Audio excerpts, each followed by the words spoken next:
Hello बच्चों, आपका स्वागत है साइंस जीवी चैनल पे। बच्चों, आज हम कर रहे हैं खाद्य उत्पादन सब्जेक्ट का चैप्टर नंबर 3 सब्जी और फल पाक कला की। सब्जी और फल को किस प्रकार पकाया जाता है और उनसे रिलेटेड क्या क्या चीज़ें हैं इस चैप्टर में हम पढ़ेंगे। इससे पहले हमने पहली और दूसरे चैप्टर को अच्छे से डिटेल में पढ़ा है और आप लोगों ने काफ़ी अच्छा रिस्पांस दिया और बहुत सारे कमेंट्स थे कि सर थर्ड चैप्टर और बाकी पूरी यूनिट्स भी लेके आओ। तो कोशिश करेंगे हम कि जल्दी से जल्दी बाकी सभी चैप्टर्स, बाकी के जो टोटल 6 चैप्टर्स हैं, 6 यूनिट्स हैं, उन सब को कम्प्लीटली अपलोड कर दिया जाए जल्दी से जल्दी। तो स्टार्ट करते हैं।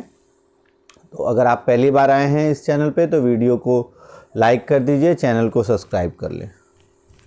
स्टार्ट करते हैं। पहला है, इसमें हमारा उद्देश्य क्या क्या है इस चैप्टर में पढ़ने का। तो पहला उद्देश्य है कि सब्जी और फलों का वर्गीकरण किस प्रकार किया जाता है। उसके बाद अगर उनकी ताजगी की जांच के लिए क्या क्या गुणवत्ता मानदंड है, इनके उपयोग क्या क्या हैं, आहार या खाने में सब्जी और फलों के पोषण संबंधी योगदान क्या क्या होते हैं। पांचवा है कि सब्जी और फलों के अलग अलग टुकड़ों की पहचान करना। छठा है सब्जियों के रंग, बनावट, स्वाद पर गर्मी का क्या प्रभाव पड़ता है। और सातवां है सब्जी और फलों के प्रसंस्करण के दौरान पोषक तत्वों को संरक्षित करने के तरीके। तो सबसे पहले अगर हम देखें तो सब्जियां और फल पौधों के अंग होते हैं जिन्हें मनुष्य भोजन रूप में खाते हैं, और वो भोजन के अभिन्न अंग हैं, क्योंकि बिना सब्जियां और फल के भोजन हमारा पॉसिबल नहीं है। और पोषक तत्वों और फाइबर का एक महत्वपूर्ण स्रोत है, सबसे महत्वपूर्ण स्रोत है फाइबर का सब्जी और फल। सब्जियों का अगर हम वर्गीकरण करें, सबसे पहले सब्जियों का वर्गीकरण, तो सब्जियों का वर्गीकरण पौधे के उस भाग पर आधारित होता है जिसका उपयोग सब्जी के रूप में किया जाता है। तो सबसे पहला होता है बल्ब। बल्ब जिसमें हम प्याज जो है पूरा का इस्तेमाल करते हैं। तो जो ज़मीन की सतह के ठीक नीचे उगते हैं और ज़मीन के ऊपर पत्तेदार अंकुर उत्पन्न करते हैं, उन्हें हम कहते हैं बल्ब। और इसमें परतें या समूहबंद खंड हो सकते हैं। उदाहरण है बल्ब का प्याज। और इनकी गुणवत्ता मानदंड क्या होते हैं कि ये ठोस होते हैं, सूखे कागज़ जैसी बाहरी त्वचा होती है इनकी, और इनका रंग कभी कभार हरा, कोई भी हरा रंग उपयोग नहीं किया गया है, इसमें हरा रंग नहीं होता है। अगला है प्याज सबसे ज़्यादा अंकुर या नरम स्थान। तो उपयोग की अगर हम बात करें तो प्याज सबसे ज़्यादा दुनिया में उपयोग की जाने वाली चीज़ है। इसका फ्लेवर के लिए, स्वाद के लिए सबसे अधिक जो किसी चीज़ का इस्तेमाल किया जाता है किसी सब्जी का, तो वो होता है प्याज का। ठीक है, सबसे अधिक हर एक चीज़ के साथ हम प्याज का इस्तेमाल करते हैं। तो प्याज जो है वो सबसे ज़्यादा उपयोग की जाने वाली, यहाँ थोड़ा सा ट्रांसलेशन में गड़बड़ हो गया है। तो प्याज सबसे ज़्यादा उपयोग की जाने वाली, ये दुनिया की सबसे ज़्यादा उपयोग करने वाली सब्जी है, वो प्याज है। अगला है, ये कच्चा भी खाया जा सकता है या इसे सब्जी के साथ पकाने के बाद भी खाया जा सकता है। इसे कई तरह से इस्तेमाल कर सकते हैं हम। सूप में इस्तेमाल कर सकते हैं, सब्जी में, दाल का तड़का में इस्तेमाल कर सकते हैं, ग्रेवी बनाने में, पिज़्ज़ा में इस्तेमाल कर सकते हैं, पास्ता में इस्तेमाल कर सकते हैं, सलाद में। तो इन सब में तरीक़ों में हम प्याज को खा सकते हैं, इसीलिए ये दुनिया के सबसे ज़्यादा इस्तेमाल होने वाली सब्जी है। अब उसके बाद अगर हम बात करें, अगला है बल्ब में ही एक दूसरा आता है आपका लहसुन, जिसे हम गार्लिक कहते हैं, ये लहसुन। इसमें ऊपर जो गुणवत्ता अगर देखें तो सफ़ेद, सख्त, सूखी त्वचा होती है। इनमें भी कोई हरी टहनी नहीं होती और इनको भी जो ज़मीन है उनसे डायरेक्ट उखाड़ लिया जाता है। इनके उपयोग करने से ठीक पहले ही धो लेना चाहिए, क्योंकि टूट जाने पर ये सूख जाते हैं। ठीक है।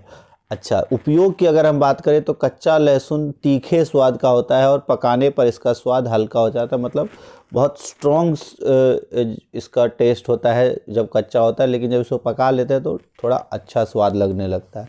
इसका उपयोग हम सूप बनाने में, सलाद में, दाल में, सब्जी, ग्रेवी, मांस, और यहाँ तक कि बहुत बार जो दही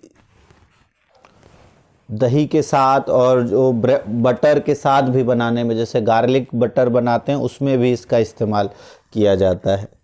ठीक है, अगला है बसंत प्याज, जिसे हम कहते हैं स्प्रिंग अनियन। स्प्रिंग अनियन या बसंत प्याज क्या होता है, जब छोटे छोटे प्याज जिसका इस्तेमाल हम, ये उज्ज्वल बेदाग खोखले हरे सिरे वाले होते हैं, छोटे बल्ब होते हैं, जब प्याज बिल्कुल उग रहा होता है और जब उनके पत्तों का इस्तेमाल हमें करना होता है तब वो प्याज कहलाता है स्प्रिंग अनियन, ये स्प्रिंग प्याज। और ये प्याज की तुलना में हल्के होते हैं और अधिक उपयुक्त होते हैं, और इनका इस्तेमाल कच्चा खाने के लिए या जो आप इस्तेमाल करते हो, अगर हम कहें चाइनीज़ फूड, उनमें इस्तेमाल होता है इसका। उसके बाद है लीक। तो ये भी जिस प्रकार लीक जो है वो भी जिस लहसुन की तरह ही होता है, लेकिन इसका जो बल्ब है वो छोटा होता है और बहुत लकड़ीदार होते हैं, इसलिए इनका आकार छोटा रखना होता है और ताज़ा साग की तरह से इसका इस्तेमाल होता है। इन्हें परंपरागत रूप से सफ़ेद या पनीर सॉस के साथ, वाइट सॉस के साथ या चीज़ सॉस के साथ हम इसका इस्तेमाल करते हैं। और जो सफ़ेद, इसका इस्तेमाल खासकर सलाद में किया जाता है। अच्छी तरह से इसका मटन के साथ, बेकन के साथ या मांस के साथ भी इसका इस्तेमाल किया जाता है।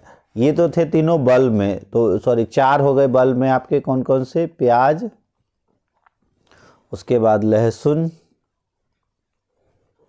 फिर स्प्रिंग अनियन या जिसे हम बसंत प्याज कहते हैं, आप स्प्रिंग अनियन भी लिख सकते हो, और लीक। ये 4 ऐसे हैं जो बल्ब के द्वारा उगते हैं। ठीक है, ये ज़मीन के अंदर उगते हैं और इनका ग्रीन भाग ज़मीन के ऊपर उगता है। और इन सब में ख़ास बात क्या है कि इनके ऊपर वाला पार्ट भी इस्तेमाल हो जाता है, जो हरी पत्तियां हैं वो भी इस्तेमाल हो जाती है, और नीचे वाला पार्ट भी इस्तेमाल होता है। अगला है जड़। जड़ क्या होते हैं, जो ज़मीन के नीचे लंबी या गोल आकार की मूल जड़ के रूप में उगते हैं और ज़मीन के ऊपर हरी पत्तेदार टहनियाँ होती हैं। जैसे उदाहरण के तौर पे गाजर, तो इसके ऊपर में ऊपर हरी पत्तेदार टहनियाँ होती है, नीचे ये पूरा मूल जड़ होता है। और ये दृढ़ होते हैं, सुगठित होते हैं, नारंगी और लाल रंग के होते हैं।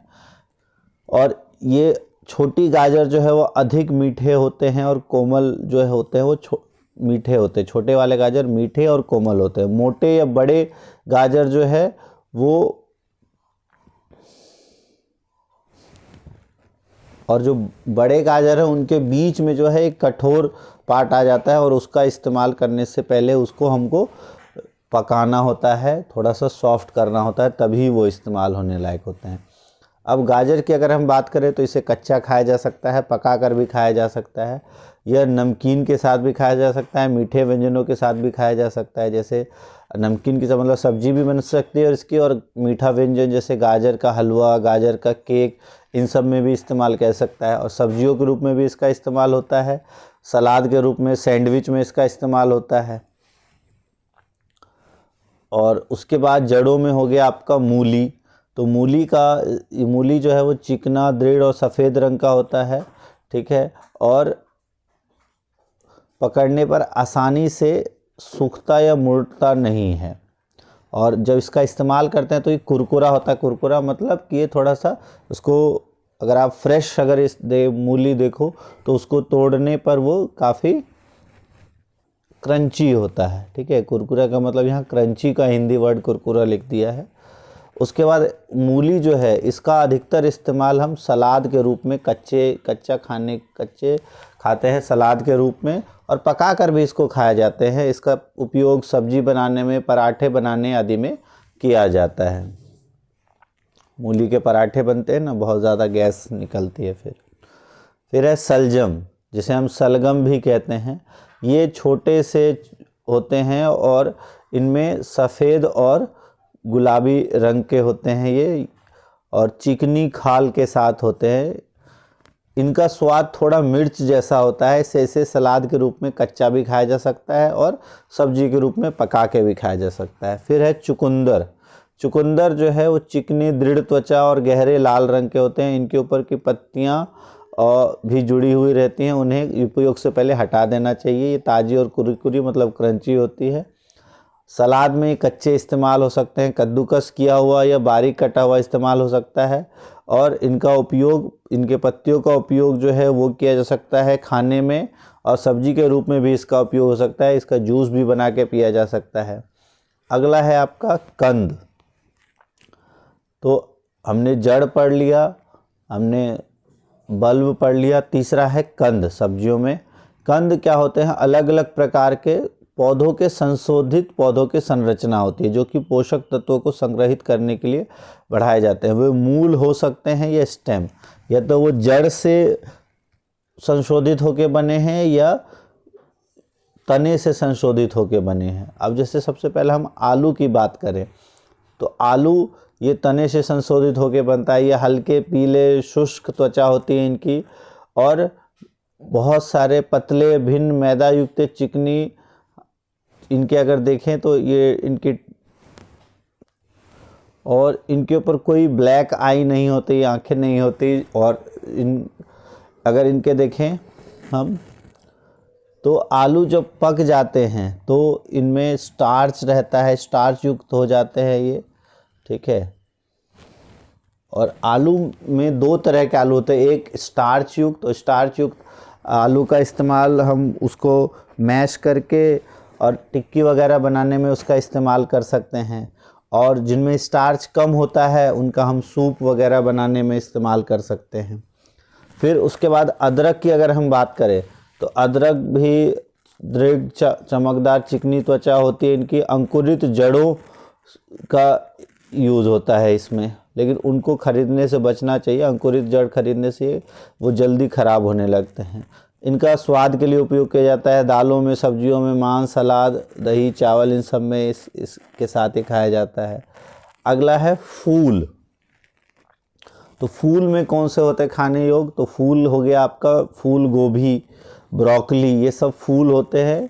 और इनका जो आधार है वो ताज़ा होना चाहिए जहाँ से लगे हैं, और ये गिरते नहीं हैं। इनका इस्तेमाल अगर हम देखें तो सूखी सब्जी के रूप में हो सकता है, या इसको फ्राई करके हम स्नैक्स के तौर पे इस्तेमाल कर सकते हैं, पकोड़े बना सकते हैं।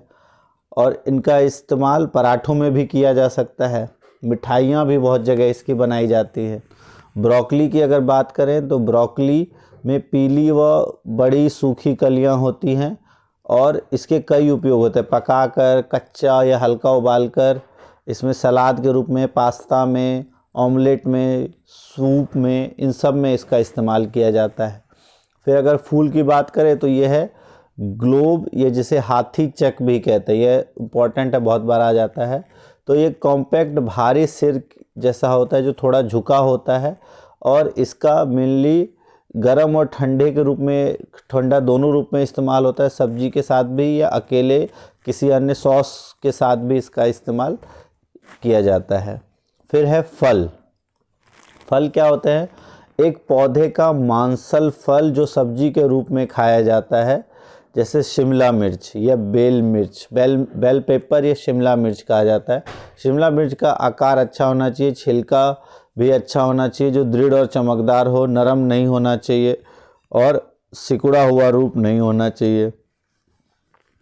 इनमें सलाद में भी इसका इस्तेमाल होता है, पका के भी खाते हैं, कबाब में, नूडल्स में, पिज़्ज़ा में, मटन के साथ, स्नैक्स में, हर जगह इसका इस्तेमाल किया जाता है। फिर अगर हम बात करें नेक्स्ट फलों में, वो है आपका खीरा। खीरा जो है वो आपका, इसका हार्ड स्किन होता है, दाग धब्बे नहीं होते इस पे, एक समान रहती है, ये हरे रंग की रहती है। आमतौर पर सलाद के ही रूप में इसका इस्तेमाल किया जाता है, लेकिन सूप में भी और सैंडविच में भी इसका इस्तेमाल किया जाता है। बैंगन का इस्तेमाल, बैंगन जो है वो त्वचा चिकनी होती है और इस पे बेदाग होती है, और अच्छा बैंगन होता है जिस पे कोई छेद ना हो। फिर अगर हम बात करें, इन्हें सब्जी के रूप में पकाया जा सकता है, भून के भी खाया जा सकता है, मैश करके भी खाया जा सकता है, इनका पकोड़ा बना के खा सकते हैं। छोटे बैंगन मसाला भरकर भरवा बैंगन बनाए जा सकते हैं। और और भी तरह के व्यंजनों के साथ ये इस्तेमाल हो सकते हैं। अगला है मिर्च। मिर्च की अगर हम बात करें तो इनका भी आकार अच्छा होना चाहिए, छिलका इनका दृढ़ होता है, चमकदार होना चाहिए, कोई भी सिकुड़ा हुआ नहीं होना चाहिए। मिर्च के लिए अगर हम देखें तो मिर्च मैक्सिकन, स्पेनिश और भारतीय एशियाई खासकर थाई व्यंजनों का स्वाद बढ़ाने का मुख्य सामग्री है। इन्हें भरकर भी खाया जाता है, तले हुए मिर्च भी खाए जाते हैं, एक पकौड़े के रूप में भी इनका इस्तेमाल किया जाता है, मिर्च का सालन बना के भी इसका इस्तेमाल होता है, अचार के रूप में भी इसका इस्तेमाल होता है। फिर है कद्दू और स्क्वैश। इसका इस्तेमाल अगर हम करें तो कद्दू या कुमड़े जिनका छिलका क्षतिग्रस्त नहीं होता है और जो अपने आकार के मुकाबले भारी लगते हैं, इन्हें सब्जी मिठाई में, भरवा में, दाल में भी इस्तेमाल होता है, सूप बनाने में और भी तरह से इसका इस्तेमाल किया जाता है। फिर है आपका टमाटर। ये भी फल ही है जो उसका हम सब्जी के रूप में इस्तेमाल करते हैं। तो टमाटर, ये हमें चिकने और सख्त टमाटर चुनने चाहिए, आसानी से एक समान रंग के तैयार करके खाए जा सकते हैं। इनका इस्तेमाल खासकर सलाद में और सॉस बनाने में, पिज़्ज़ा टॉपिंग में, सूप में, सब्जी के साथ तो होता ही है, तड़के और ग्रेवी में भी इसका इस्तेमाल किया जाता है। फिर अगला है आपका पत्ता। तो हमने जड़ पढ़ लिया, कंद पढ़ लिया, फिर फूल पढ़ लिया, फल पढ़ लिया, अब है पत्ते। तो पौधे के पत्तों का जब हम खाना खाते हैं तो उसमें सबसे पहला है पत्ता गोभी। ठीक है, तो पत्ता गोभी जो है वो गोभी के फूल अपने आकार के अनुसार भारी होते हैं और रंग एक समान होता है, बाहरी पत्तियाँ कुरकुरी होती है। इनका सलाद में इस्तेमाल हो सकता है, नूडल्स में इस्तेमाल हो सकता है, उबाल कर भी खाया जा सकता है, और मांस के साथ भरावन को लपेटने में इसका इस्तेमाल होता है, अचार में भी इसका इस्तेमाल होता है, मंचूरियन वगैरह बनता है उसमें भी इसका इस्तेमाल होता है। फिर है सलाद, सैलेड पत्ता। तो इनमें मुरझाने का कोई निशान नहीं होना चाहिए, कुरकुरी मतलब क्रंची होनी चाहिए, दाग रहित पत्तियों का इस्तेमाल करना चाहिए, और ये कुरकुरी पत्तियों के उपयोग सलाद के रूप में या बर्गर वगैरह में जो वेजीज़ का इस्तेमाल होता है उसमें यूज़ किया जाता है। फिर पत्तियों में अधिकतर जो साग है उनमें हम पत्तियों का इस्तेमाल करते हैं, जैसे सरसों का साग, मेथी के पत्ते, पालक के पत्ते, इन सब में पत्तियों का ही इस्तेमाल होता है। और हमें कैसे पत्ते इस्तेमाल करने जो कुरकुरी हो, और ये हरी सब्जियां होती हैं, मुरझाई हुई या सड़ी हुई नहीं होनी चाहिए। इनका इस्तेमाल सरसों के पत्तियों का इस्तेमाल सर्दियों में और किया जाता है, और साग को पालक और मेथी पत्तों के साथ अन्य सब्जियों के साथ भी पकाया जा सकता है, इसे मांस के साथ भी पकाया जा सकता है। फिर वही अगला जो है पालक। तो इनका भी वही कि बिना किसी तीखे हरे पत्ते हमें चुनने चाहिए, मुरझाए हुए दाग धब्बों के निशान से बचना चाहिए। इनके जो पत्ते हैं वो कच्चे खाए जा सकते हैं सलाद के रूप में, और इसके साथ साथ इनका हम सब्जी के साथ भी इस्तेमाल कर सकते हैं, सूप में भी इस्तेमाल कर सकते हैं, ये क्विक डिश भी बना सकते हैं, तुरंत पकोड़े वगैरह भी बनते हैं इसके, पास्ता में, सॉस वगैरह में, पालक सूप में, दाल के साथ भी बहुत बार बना के खाया जाता है, सब्जियों में भी पालक मिला के खाया जाता है, पनीर के साथ भी बनाया जाता है।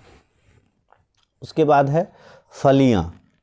तो फलियों की अगर हम बात करें तो ये फलियाँ क्या होती है, ये खुलता है और इसमें बीज होते हैं। फलियाँ जो बीज के रूप में खाई जाती हैं, और इनमें दो खासकर होता है, एक फ्रेंच बीन्स और एक होता है मटर। तो इनमें क्या होता है, फ्रेंच बीन्स को अगर हम तोड़े 90 डिग्री मोड़ने पर टूट जाता है। इनका इस्तेमाल खासकर नूडल्स में और जो सब्जियों में किया जाता है। और मटर जो है वो चमकीले हरे रंग की फली की तलाश करती है जो अधिक भरी हुई ना हो। मटर तोड़ने के बाद स्वाभाविक रूप से मौजूद स्टार्च में परिवर्तित हो जाती है, इसलिए मटर जितना ताज़ा होगा उतनी ही मीठी होगी। इसका इस्तेमाल सब्जी में, सूप में, नाश्ते में इसका इस्तेमाल किया जा सकता है। फिर है उपजी। तो ये एक प्रकार का तना होता है, या डंठल जिसे हम कहते हैं, खाने योग्य डंठल, पौधे का वह भाग जिसमें डंठल ही सब्जियों का मुख्य भाग होता है। उदाहरण है आपका, इसकी शतावरी दृढ़ होनी चाहिए, यानी तना अगर टूट जाए तो वह आसानी से दरार हो जाता है। इसका रंग अच्छे हो और सिरे बंद होने चाहिए जिसका हम इस्तेमाल करें। सफ़ेद शतावरी का उपयोग सूप बनाने में होता है। हरी शतावरी को पारंपरिक रूप से सब्जी के साथ, पास्ता के साथ या अलग सामग्री के रूप में भी खाया जा सकता है। ये तो थे आपके सभी सब्जियों के बारे में। इसके अलावा अगर हम देखें जो स्टेम वाला पार्ट है उसमें है आपका अजमोदा। इनके तने होने चाहिए, तोड़ने पर सख्त और कुरकुरे होने चाहिए, पत्तियां साथ होनी चाहिए, मुरझाए हुए नहीं होने चाहिए। इनको अगर हम अजमोदा की बात करें तो स्टॉक, सूप, सलाद, रोस्ट आदि में मिलाकर खाया जाता है। तिल के तेल के साथ हल्का सा तला हुआ अजवाइन अपने आप में एक सब्जी जैसा व्यंजन होता है। फिर उसके बाद है कोल्हाबी। कोल्हाबी ये टेनिस के आकार की गेंद होती है और इसका इस्तेमाल, कोल्हाबी का इस्तेमाल साइड वेजिटेबल के रूप में स्टीम करके या मसल कर या स्टिर फ्राई करके परोसा जाता है। बेक करके और भरकर कैसरोल में डालकर भी इसका इस्तेमाल किया जा सकता है। सूप में इसका इस्तेमाल होता है। फिर है कवक के रूप में सब्जियां। अगर हम बात करें तो कवक में मशरूम का इस्तेमाल किया जाता है और मशरूम में आपके 2-3 टाइप के होते हैं। अगर हम बटन मशरूम की बात करें तो मशरूम जो है वो जितना ताज़ा होता है उतना ही बेहतर होता है। इनको हम सब्जियों के साथ खा सकते हैं, सूप के साथ, सोया सॉस के साथ, तली हुई सब्जियों के साथ मशरूम का इस्तेमाल किया जा सकता है। ठीक है। उसके बाद मशरूम की अगर हम बात करें, एक बटन मशरूम होता है, ऑयस्टर मशरूम भी होता है आपका। ठीक है। और मशरूम जो है वो कहाँ पर उगते हैं आपके, ये अगर हम बात करें, ये जो पौधे हैं ये कवक होते हैं जो कि मृत जीवी होते हैं और मृत चीज़ों के ऊपर उगते हैं। तो मशरूम, खासकर ऑयस्टर और बटन मशरूम, इन दोनों का इस्तेमाल किया जाता है। और सूप, सॉस, पिज्ज़ा, इन सब में इस्तेमाल, ऑमलेट, पाई, सैलाड, इन सब में इसका इस्तेमाल किया जाता है। उसके बाद तो ये जो थे अभी तक जो हमने पढ़ा वो सारी क्या थे, सब्जियों के वर्गीकरण। अभी तक सारे सब्जियों के बारे में हम पढ़ रहे थे। अब हम पढ़ते हैं फलों के वर्गीकरण। तो फल जो है पौधे की वह संरचना होती है जिसमें उसके बीज होते हैं। वनस्पति विज्ञान के अनुसार कई सब्जियां फलों की श्रेणी में आती है, जैसे शिमला मिर्च, टमाटर, ये सारे फलों की श्रेणी में आते हैं। हालांकि खाने के अगर हम वर्गीकरण के अनुसार देखें तो हर सामग्री के अंतिम उपयोग पर विचार करते हैं। इसलिए जो मांसल फल जिनमें थोड़ा अम्लीय या मीठा स्वाद होता है, ऐसे फल जो है उनको सब्जी के रूप में उपयोग नहीं करते, वे पाक कला के हिसाब से फल होते हैं। वनस्पति विज्ञान के अनुसार एक फल में निम्नलिखित भाग होते हैं। अंदर उनके बीज होता है, चारों ओर परत होती है जिसे पेरिकार्प कहा जाता है। और पेरिकार्प को में 2 भाग होते हैं। उसके आंतरिक परत को एंडोकार्प, बीज वाले परत को मेसोकार्प और बाहरी परत को एक्सोकार्प कहा जाता है। और इसकी संरचना के आधार पर फलों का वर्गीकरण 3 प्रकार से किया जाता है। पहला है सरल, फिर है सकल और फिर है विभिन्न। जैसे जामुन जैसे अंगूर, तो बेरीज टाइप के होते हैं जैसे जामुन, अंगूर। हेस्पेरिडियम जैसे ऑरेंज, पेपोस जैसे खरबूजा, डूप्स पत्थर जैसे आड़ू और पोम जैसे सेब। अब इसको और डिटेल में हम समझेंगे, समझ में आ जाएगा आपको। अब सबसे पहले साधारण फल की अगर हम बात करें तो ये क्या होता है, एक फूल से जब एक फल विकसित होता है उसे हम कहते हैं साधारण फल। ठीक है। और इनमें मेसोकार्प और एंडोकार्प मिलकर गुद्दा बन जाते हैं जिसमें बीज बिखरे होते हैं। और मुलायम एपिकार्प जो बाहरी त्वचा है वो त्वचा बन जाते हैं। उदाहरण के लिए अंगूर, कीवी, पैशन फ्रूट, ये सारे क्या होते हैं, बेरीज। ये जामुन नहीं, यहाँ बेरीज जो है, बेरीज का इस्तेमाल किया जाता है। और ये अंगूर, कीवी, पैशन फ्रूट, इन सब का इस्तेमाल होता है। उसके बाद है हस्पेरिडियम, या ये कठोर सुगंधित एक्सोकार्प वाला फल होता है। उसका जो बाहरी छिलका है वो काफ़ी कठोर होता है। और ये साइट्रस परिवार से संबंधित सभी फूल जो खट्टे फल होते हैं, सभी फल इसी समूह में आते हैं, जैसे संतरा, नींबू, अंगूर, इन सब इसमें अंदर आते हैं। फिर है पेपो। पेपो में ऐसे फल होते हैं जिसका बाहरी पेरिकार्प कड़ा होता है, जैसे तरबूज का बाहरी छिलका अगर आप देखो तो काफ़ी कड़ा होता है। जो बाहरी पार्ट है उसे हम क्या कहते हैं, पेरिकार्प, जो जड़ बीजों के आसपास रहते हैं, ये भाग थोड़ा सख्त होता है। फिर है डूप्स में पतला एपिकार्प होता है, मांसल मेसोकार्प होता है, पत्थर जैसे कठोर एंडोकार्प होते हैं, जैसे चेरी, बेर या आड़ू। उसके बाद है पोम। पोम क्या होता है? एक मांसल फल है जिसकी त्वचा पतली होती है, अंडाशय से नहीं बल्कि फल के दूसरे भाग या भागों से बनता है और बीज फल के बीच में स्थित होते हैं, जैसे सेब, इन्हें हम पोम कहते हैं। फिर है समग्र फल, जो एक ही फूल से कई फल जब विकसित होते हैं, यह है समग्र फल का उदाहरण। जब एक ही फूल से कई फल विकसित होते हैं, जैसे स्ट्रॉबेरी, ब्लैकबेरी, ये सब क्या कहलाते हैं? समग्र फल, जब एक ही फूल से बहुत सारे फल विकसित हो जाए। तीसरा है अनेक फल।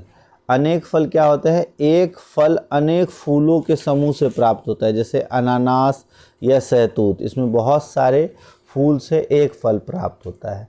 तो 3 तरह के फल होते हैं, एक सरल, एक समग्र और एक अनेक। फिर अब उपयोगों की अगर हम बात करें तो फलों का उपयोग जो है ये पोषण के अच्छे स्रोत के रूप में किया जाता है। इनके विभिन्न ड्रेसिंग्स के साथ, जैसे क्रीम, शहद, इनके साथ भी सलाद बना के भी इस्तेमाल किया जा सकता है। मेयोनीज़ के साथ भी इसका इस्तेमाल किया जा सकता है।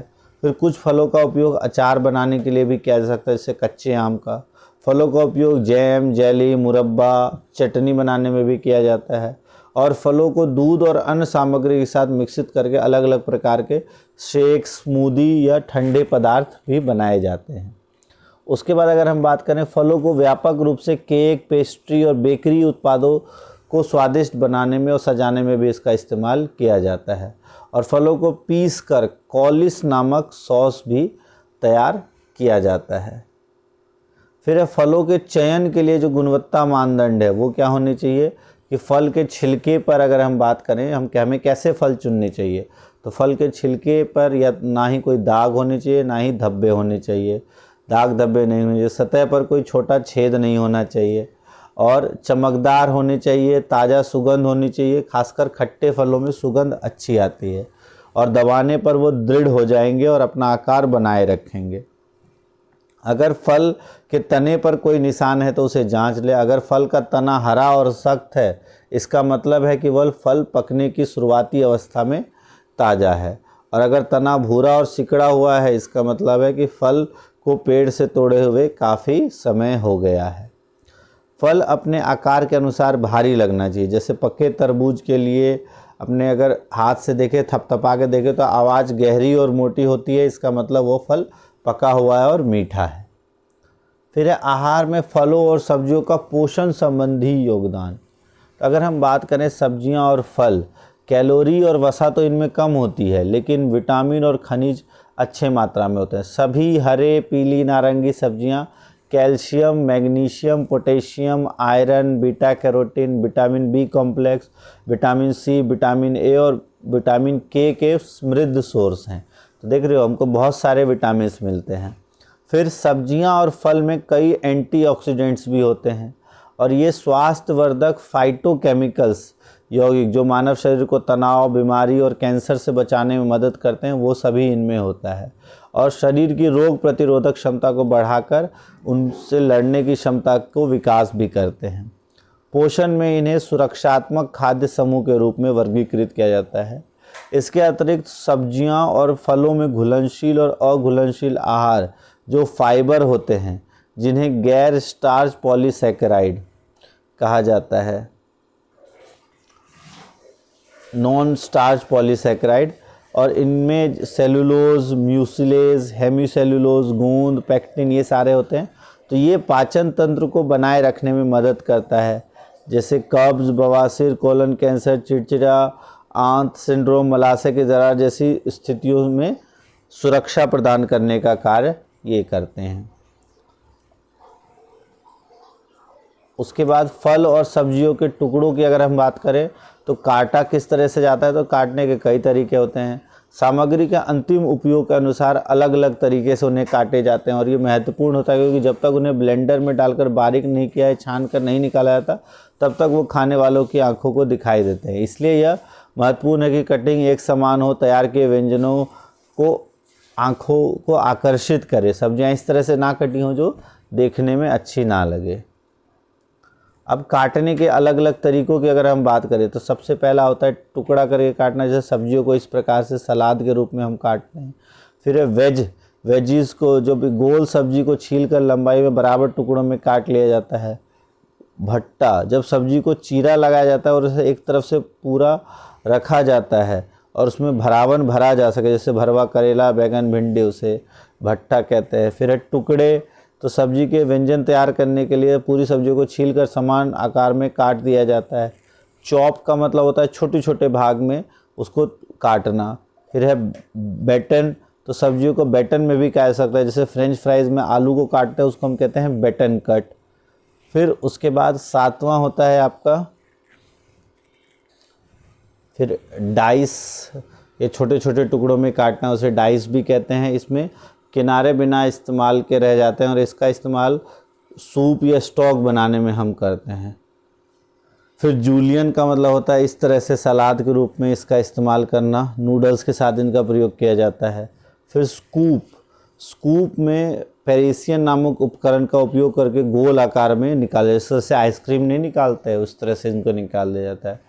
फिर है मुड़े हुए, तो घुमावदार धार वाले चाकू का उपयोग करके बैरल के आकार में इनको काटा जाता है, इनको टर्न्ड वेजिटेबल्स कहते हैं, उनको मोड़ दिया जाता है। और फिर है सजाने के लिए हम अलग अलग आकार के काटे जाते हैं, तो फलों को चाकू या शेप कटर का उपयोग करके आकर्षित आकृतियों में काटा जा सकता है और आकर्षण बढ़ाया जा सकता है पकवान का। अब अगला टॉपिक है हमारा सब्जियों और फलों पर गर्मी का प्रभाव, गर्म करने से क्या होता है। तो सबसे पहले रंग जो है, उनमें रंग किसी भी फल या सब्जी का उनमें मौजूद रंग द्रव्य पर निर्भर करता है। और अलग अलग जो रंग हैं, जैसे सबसे पहला है फ्लेवोन्स, तो यह सफ़ेद या क्रीम रंग की सब्जियों में जैसे प्याज, फूलगोभी, आलू इसमें मौजूद होता है और यह अम्लीय माध्यम में सफ़ेद रंग का होता है और क्षारीय माध्यम में पीला हो जाता है। इसलिए इन सब्जियों को पकाते समय शेफ़ थोड़ा नींबू का रस मिला लेता है और सब्जी का रंग बरकरार रहता है। तो फ्लेवोन्स जितने भी रहते हैं उनको पकाने के समय हल्का नींबू का इस्तेमाल करना चाहिए। उसके बाद है क्लोरोफिल, यह हरे वर्णक की सब्जियों में मौजूद होता है, जैसे फ्रेंच बीन्स, पालक, सरसों के पत्ते, और यह अम्लीय माध्यम में पीला हो जाता है और क्षारीय माध्यम में चमकीला हरा रहता है।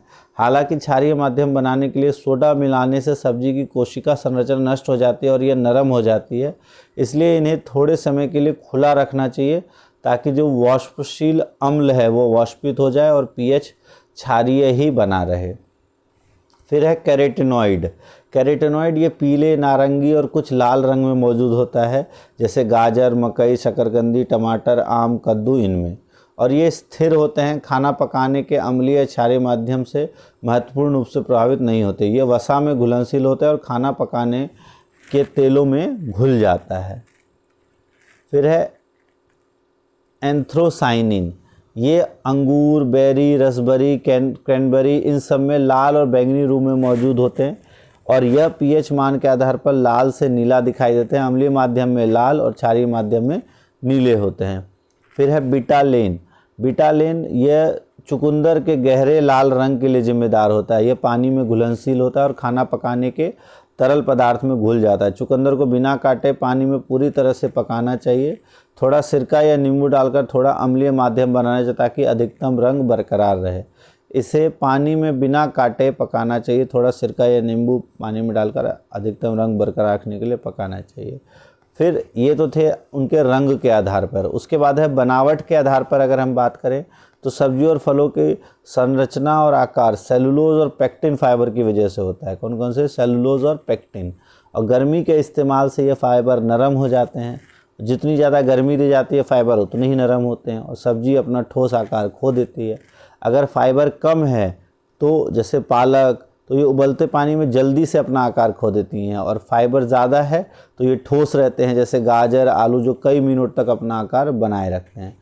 उबलते पानी में नींबू का रस या सिरका डालकर बनाए जाने वाला हल्का अम्लीय माध्यम फाइबर को मजबूत रखता है और पकाने का समय बढ़ा देता है। चीनी भी फाइबर को मजबूत बनाती है और सब्जी या फल अपना आकार बनाए रखने में मदद करती है। दूसरी ओर बेकिंग सोडा डालकर या क्षारीय माध्यम से सब्जियां जल्दी नरम हो जाती हैं और इसका इस्तेमाल शेफ़ द्वारा सब्जी और फल पकाते समय किया जाता है। फलों और सब्जियों को पकाने के लिए चीनी या अम्लीय माध्यम का उपयोग किया जाता है, जब पकाने के अलावा आकार बनाए रखना महत्वपूर्ण है, और क्षारीय माध्यम का उपयोग नहीं किया जाता क्योंकि सब्जियां और फल गुद्देदार हो जाते हैं और उनका आकार और रूप पूरी तरह से ढीला हो जाता है। अधिकांश सब्जियों को तब पकाया जाना चाहिए जब कि उनका आकार बना रहे, तब तक पकाया जाना चाहिए उनका आकार बना रहे और खाने योग्य पर्याप्त नरम रहें। फिर है तीसरी जो चीज़ चेंज होती है वो है स्वाद।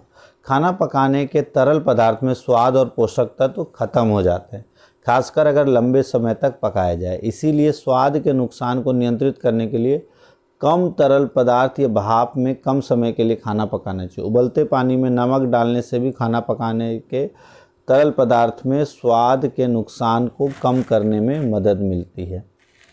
अब है फलों और सब्जियों के लिए प्रसंस्करण के दौरान पोषक तत्वों के संरक्षण के सुझाव। तो फलों और सब्जियों को पकाने से पहले कुछ बुनियादी बातों को ध्यान में रखना चाहिए। सभी सब्जियां और फल विटामिन, खनिज और फाइबर का अच्छा स्रोत हैं। तो विटामिन बी कॉम्प्लेक्स और विटामिन सी ये दोनों पानी में घुलनशील होते हैं, इसलिए धोने और बहुत सारे पानी में पकाने, यहाँ तक कि फल या सब्जी को लंबे समय तक पानी में छोड़ने पर नष्ट हो जाता है। यहाँ तक कि ऑक्सीकरण से भी पोषक तत्वों की हानि होती है। विटामिन ए, डी, ई और के ये वसा में घुलनशील होते हैं और ये विटामिन खाना पकाने के माध्यम और अन्य अवयवों की वसा सामग्री में खो जाते हैं। इसके अलावा भोजन तैयार करने की तकनीक जैसे छीलना, काटना, पकाना फलों और सब्जियों के पोषण मूल्य पर प्रभाव डालते हैं। सामान्य नियम के रूप में खाना पकाने के समय तापमान और तरल की मात्रा कम रखनी चाहिए। खाद्य पदार्थों को कैसे पकाया जाता है उनके पोषक तत्वों पर उसका बहुत प्रभाव पड़ता है। ऐसा इसलिए क्योंकि विटामिन गर्मी और हवा के संपर्क में आने के प्रति संवेदनशील होते हैं, जैसे विटामिन सी और बी विटामिन और विशेष रूप से फोलेट। खाना पकाने का समय बढ़ने और उच्च तापमान के साथ पोषक तत्वों की हानि बढ़ जाती है। और खाना पकाने के ऐसे तरीके जो समय, तापमान और पानी की मात्रा को कम करते हैं, पोषक तत्वों को संरक्षित रखने में मदद करते हैं। सब्जियों को जल्दी पकाने से मूल्यवान पोषक तत्व को बनाए रखने के लिए भाप से पकाना एक अच्छा तरीका है। अलग अलग प्रकार की सब्जियों को जल्दी पकाने का एक और तरीका होता है स्टिर फ्राई करना। अगला है रसोई में पोषक तत्वों को संरक्षित करने के लिए किन किन सुझावों का इस्तेमाल किया जाता है। तो सबसे पहला है कि ताज़ी सब्जियां और फल का इस्तेमाल करें, क्योंकि वो पोषक तत्वों से भरपूर होते हैं और इनको फ्रीज़ करने की प्रक्रिया में पोषक तत्व नष्ट होते हैं। ताज़े रहेंगे तो फ्रीज़र में नहीं रहेंगे, इसलिए हमें ताज़ी सामग्री का उपयोग करना चाहिए। दूसरा है पानी का सही से इस्तेमाल करना, जैसे भोजन में मौजूद vitamin C, thiamine, vitamin B और फोलेट की 50% मात्रा उस पानी के कारण नष्ट हो जाती है जिसमें उसे पकाया जाता है। तो पानी में घुलनशील विटामिन को बनाए रखने के लिए, पोषक तत्वों को बचाने के लिए भाप से पकाने या तलने जैसे खाना पकाने की विधियों का उपयोग करने जिसमें कम पानी का इस्तेमाल हो। भाप से पकाने और उबालने में कम पानी का उपयोग करना चाहिए। सूप, सॉस, जूस बनाने में खाना पकाने का पानी पुनः उपयोग कर लेना चाहिए ताकि बचे हुए पोषक तत्व वापस मिल जाए। कि जिस पानी में आपने किसी चीज़ को उबाला है या गर्म किया, उस पानी का दोबारा इस्तेमाल किया जा सकता है। तीसरा है कम समय में खाना पकाना। तो हम खाने को जितनी देर गर्मी में रखें उतना ही उसका पोषक तत्व नष्ट होता है, इसलिए हमको कम समय में खाना पकाने की विधियों का इस्तेमाल करना चाहिए। जैसे बर्तन को ढक कर रखना चाहिए ताकि गर्मी बनी रहे, वाष्पीकरण से बचा जा सके। सब्जियों को पहले से ही उबलते पानी में रखना चाहिए। ज़्यादातर सब्जियों को छोटे छोटे टुकड़े रखने चाहिए ताकि आसानी से बन जाए। उसके बाद है सही भंडारण। ठंडे तापमान, उच्च आर्द्रता और कम हवा के संपर्क में फलों और सब्जियों को रखा जाना चाहिए, जिससे उनके पोषक तत्व की कमी को कम किया जा सके। और इनको फ्रिज में एयर टाइट कंटेनर में स्टोर करके रखा जा सकता है और ज़्यादा दिनों तक रहेंगे। फिर है उपयोग करने से ठीक पहले उनको अच्छी तरह से धोना चाहिए। छिलके वाली सब्जियों को भी बैक्टीरिया, कीड़े और जितना संभव हो सके कीटनाशकों से हटाने के लिए धोना ज़रूरी होता है। और इनको भिगोएं नहीं, क्योंकि इससे विटामिन सी जैसे महत्वपूर्ण पोषक तत्व नष्ट हो जाते हैं। फिर है पूरे फल और सब्जियां धोएं, मतलब सब्जियों और फलों को काटने और धोने के बाद पोषक तत्व पानी में निकल जाते हैं, तो उन्हें पूरा धोकर तब काटना चाहिए, काटने के बाद नहीं धोना चाहिए। और संतुलित आहार के लिए जब भी संभव हो फलों और सब्जियों को कच्चा ही खाएं। सलाद और स्मूदी के रूप में प्रतिदिन साबुत फलों और सब्जियों के रूप में खाएं। तो ये था हमारा पूरा चैप्टर और ये उसका सारांश। अब इसके कुछ क्वेश्चंस हैं वो आप कर लेना। अगर कोई डाउट होगा तो हम इसको देख लेंगे। तो इस चैप्टर में इतना ही।